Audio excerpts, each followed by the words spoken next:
Welcome to Module 2 of the Administration Code Regulations Training 703 KAR 5080. My name is Shara Savage in the Office of Assessment Accountability. During Module 2, we will cover the preparing for the state assessment. This requires district and building assessment coordinators to work together to make certain that test security is maintained, required trainings have been conducted, the correct classroom materials are available, seating charts are started, and the student motivation and rewards do not conflict with the testing or other school policies. DACs and BACs are the authority when dealing with the state-required testing. The responsibility of managing test preparation, a successful test administration, and return shipping falls to the DACs and BACs. DACs or BACs shall schedule the test administration, arrange for adequate staff to administer the assessment, prepare accurate student testing rosters and seating charts, and ensure that all assessment materials are kept secure before, during, and after testing. Test security should be a top priority throughout the testing process, from the receipt of the materials through test administration and the return of materials by all parties involved with creating or handling of the testing materials. Secure materials will vary slightly by assessment, but let's look at our most prevalent test, KSA, to better understand what secure materials are. For online testing, you will see test tickets and seal codes created from the PAN system for TestNav, which is used by students to test. Once these items are printed, you must keep them secure until they are distributed on test day. After the test ticket and seal codes have been used, they will be returned to the BAC to be securely destroyed. If you are dealing with paper pencil test or accommodated test kits, you will have test booklets containing the test questions and answer documents to secure. In some cases, the test booklet and answer documents are combined into one booklet. Think KSA Science. You will notice that scratch paper is available to students in both the online and paper pencil testing formats. Scratch paper is considered a secure material, since test questions or answers could be gleaned from these papers. The move to online testing has allowed schools to print the test tickets on a single page so that the students may use the rest of the page as scratch paper. This reduces the amount of paper which must be secured. Now that we have a better understanding of what secure materials could be, let's see what the regulation says. If you turn to page 6 in the Administration Code Regulation, you will find the Test Materials section, which is divided into acceptable and not acceptable columns. As we go through this training, the regulation page numbers are displayed on the slide to help you quickly reference the area. So what is an acceptable and expected practice? Test administrators need the test administration manuals in advance of testing to read and prepare for test sessions. Following the test manual directions and reading the scripts aloud is vitally important for successful standardized administration and to avoid committing an allegation. Scripts are updated yearly and are unique to each assessment. Reading all parts of the script help ensure that the student's test results are reliable and valid. What are not acceptable practices? Anyone having test booklets prior to testing without authorization from the DAC or the BAC. Why wouldn't you want to have test booklets early? What would be the first thing that comes to your mind if you saw someone with test booklets before testing? Would you think that they are looking at the test questions? Maybe that review session for the students concentrated on the test questions, giving their students an advantage over my students? Remember, students have the right to valid and reliable test results, which covering test questions in advance would negate. Do you think someone would file an allegation if they witnessed someone with a test booklet prior to testing? Yes, and it has happened. To protect yourself, do not handle secure materials unless asked by the DAC or BAC to do so. Handling the materials during the test administration or during the check-in, check-out procedure is expected. Handling those same materials at other times should be by direct request from the DAC or the BAC. This brings us to the second entry. It is not acceptable to make test booklets available to test administrators before the first scheduled day of testing, or not keeping them secure between test sessions. This was designed to protect teachers and test proctors or administrators from the perception of wrongdoing. Does your school allow you to store test materials in your classroom? If so, the test materials left in the classroom must be double locked, such as a lockable storage unit inside a locked room. A double lock is only required for secure materials being stored in classrooms. Access to these locks shall be limited to authorized personnel. Secure materials stored in other areas such as vaults or counselor's office do not require a double lock.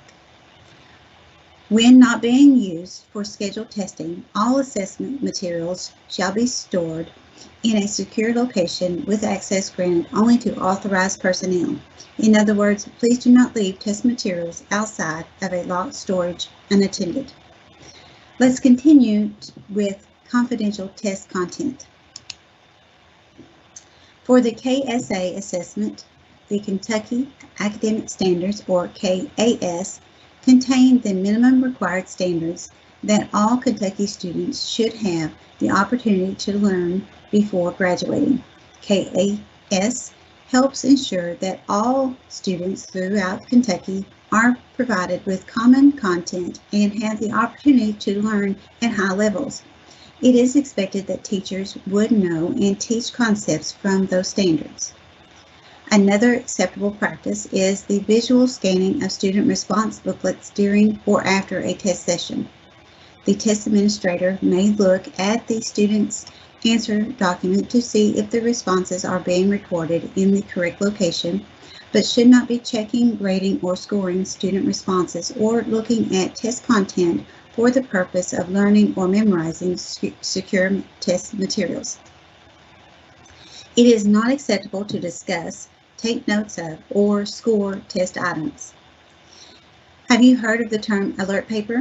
It refers to the student writing or drawing about suicide, abuse, etc. to him or herself or others. If you see this during or after a test session, remember, it's all right to visually scan student response booklets or computer screens when monitoring the session. So what should you do? The preferred response is to see an alert paper is to alert your BAC or DAC and allow someone to make any copies needed. Why can't a teacher or someone else make an alert paper copies? If you see someone standing at the copier with a test booklet, what is the first thing that comes to mind? Someone is making a copy of the test. You would immediately report that test allegation. When investigated, it was determined that no allegation had occurred. The teacher was making a copy of an alert paper. This incident has happened in the past, which is why it will be the BAC or DAC making the copy instead of one of us. What happens after copies are made? It is expected that anyone who needs to examine the alert paper, parent, Child Protective Services, should do so at the school after signing the non-disclosure form. All copies of the alert paper are considered secure test materials.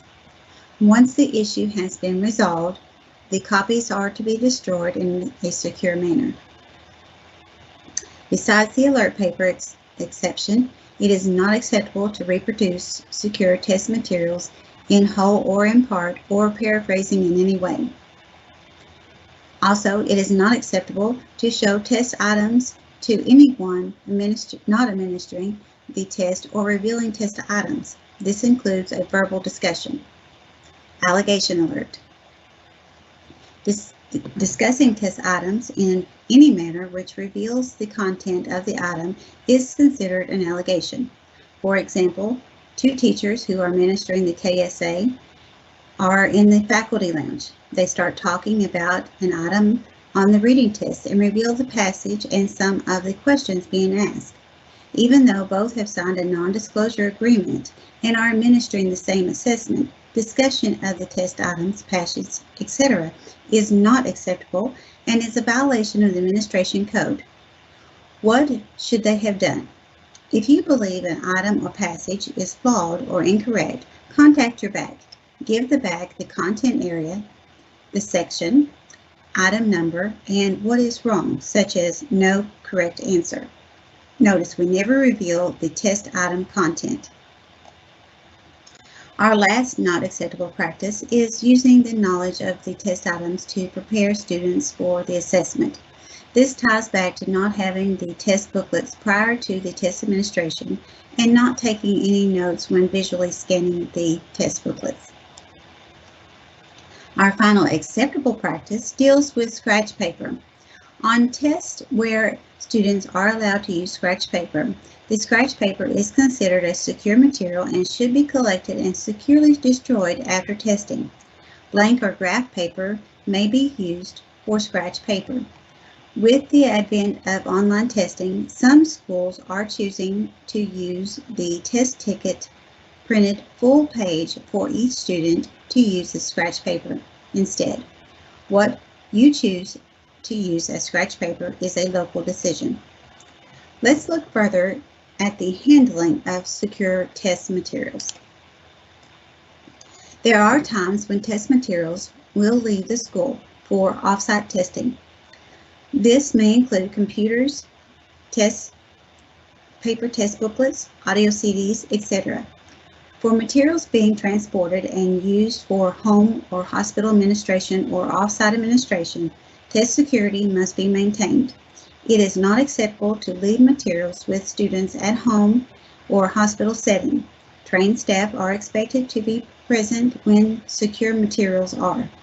Students utilizing paper pencil testing may be using non-standard responses, which are maintained on a flash drive or CD until all testing is complete to ensure that responses are not lost prior to the return shipment of the printed responses with secure test materials. After testing is complete, the student responses have been prepared for return shipment. The electronic versions are to be deleted and/or destroyed. Electronic student responses are to be temporary and not kept for review past the current test window. As a best practice, one of our elementary teachers said, "If it doesn't move, put your name on it." This applies to test booklets, answer documents, and scratch paper. Each year, at least one test proctor gives the wrong materials to a student or two or more. This can occur with online testing. If the student doesn't receive the correct test ticket to log into the session. Instructing students to put their names on scratch paper and retaining the paper until testing is complete are beneficial safety measures in case there are any need to reference it before materials are returned to the vendor. Now we've covered the acceptable practices. Let's look at the not acceptable practices concerning secure materials. It is not acceptable to take test materials out of the school or district building for any reason except for approved off-site testing. Bubbling demographics, graphics, or modifying materials for the alternate assessment shall be completed on school property. Allegation tip. Anyone can report an allegation.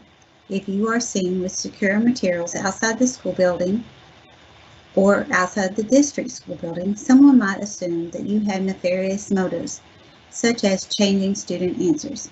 This is the perception, just like the alert paper and the copier. In reality, you are leaving to do off-site testing. Work with your BAC on how to protect secure materials when transporting for off-site or homebound testing. If a student is using accommodated testing, which produces electronic versions of the test questions or answers. These materials must be destroyed following testing. Maintenance of these types of materials after the test window is an administration code violation. Lastly, a student shouldn't transport or move his or her own test materials from one location to another. For example, a student receiving extended time needs to move to another room to complete the assessment. An adult who has received the administration code training should transport and escort the student to the secondary location to finish. It is time for our next check for understanding. I'll give you a couple minutes to read through these yes or no questions, then we will discuss the answers.